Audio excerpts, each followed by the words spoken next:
எடப்பாடி பழனிசாமி ஒருவேளை என்ன பாராட்டுன்னா 11 மருத்துவ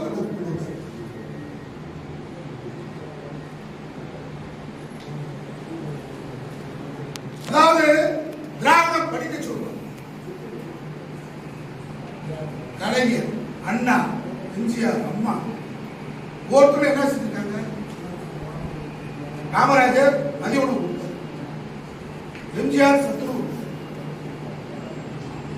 கலைஞர் முட்டை